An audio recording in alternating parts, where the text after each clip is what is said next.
what's so wrong about having fun? I just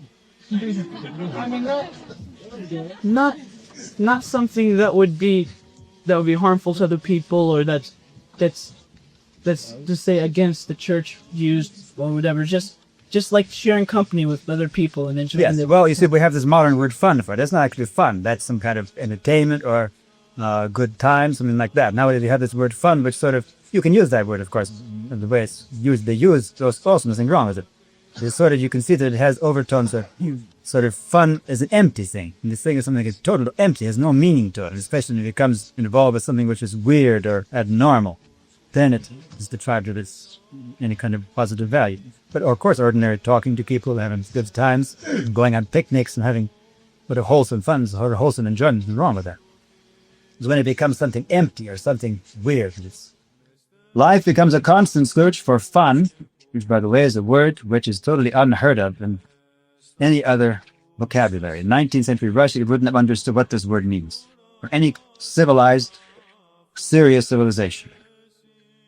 Life is a constant search for fun, which is so empty of any serious meaning that a visitor from any 19th century country, looking at our popular television programs, amusement parks, advertisements, movies, music, at almost any aspect of our popular culture, would think he has stumbled across a land of imbeciles, who have lost all contact with normal reality.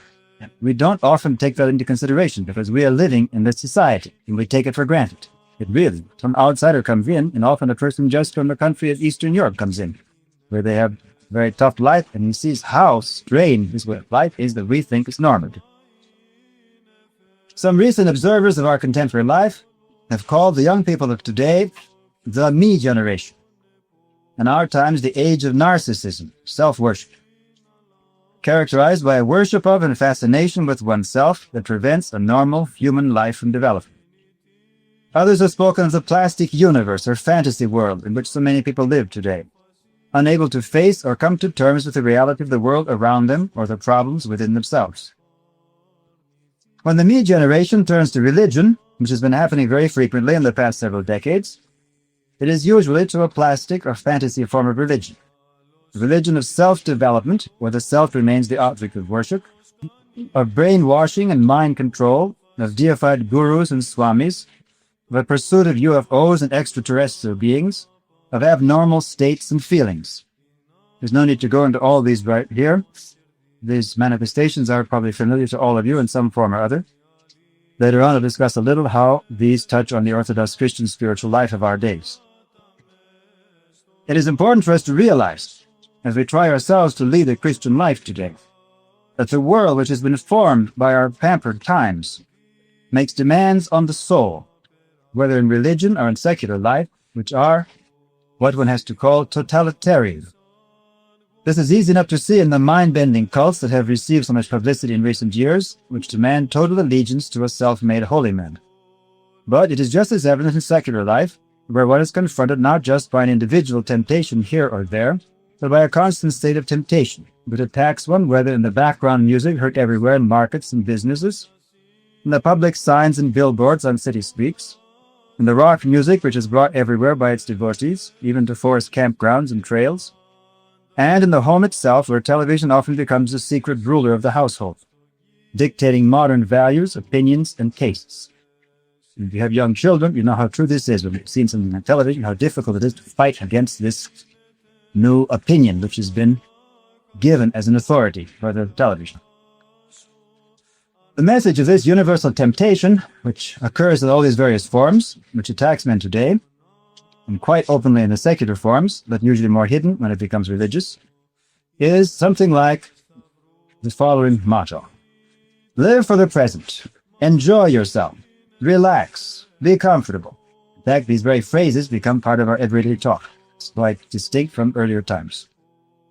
Behind this message is another, more sinister undertone, which is openly expressed only in the officially atheist countries, which are one step ahead of the free world in this respect. In fact, we should realize that what is happening in the world today is very similar, whether it occurs behind the Iron Curtain or in the free world. There are different varieties of it, but a very similar attack is being made to get our soul. In the communist countries, which have a official doctrine of atheism, They tell quite openly that you are to forget about God, forget about any other life but the present one, remove from your life the fear of God and reverence for holy things, regard those who still believe in God in the old-fashioned way as enemies who must be exterminated. One might take, as a symbol of our carefree, fun-loving, self-worshipping times, our American Disneyland. But if so, we should not neglect to see behind it the more sinister symbol that shows where the me generation is really heading.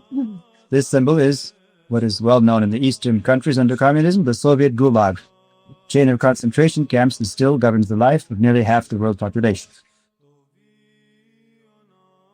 What does all this have to do with us who are trying to lead as best we can a sober Orthodox Christian life? It has a lot to do with it. We have to realize that the life around us, abnormal though it is the place where we begin our own Christian life. Whatever we make of our life, whatever truly Christian content we give to it, it still has something of the stamp of the me generation on it. And we have to be humble enough to see this. This is where we begin. There are two false approaches to the life around us that many often make today, thinking that somehow this is what Orthodox Christians should be doing. One approach, the most common one, is simply to go along with the times. Adapt yourself to rock music, modern fashions and tastes, and the whole rhythm of our jazzed-up modern life.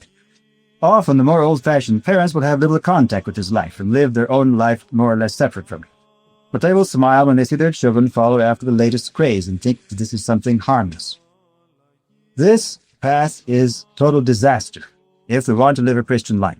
It is something that produces the death of the soul. There are some who can still lead an outwardly respectable life without struggling against the spirit of the times, which is manifest in all these popular movements.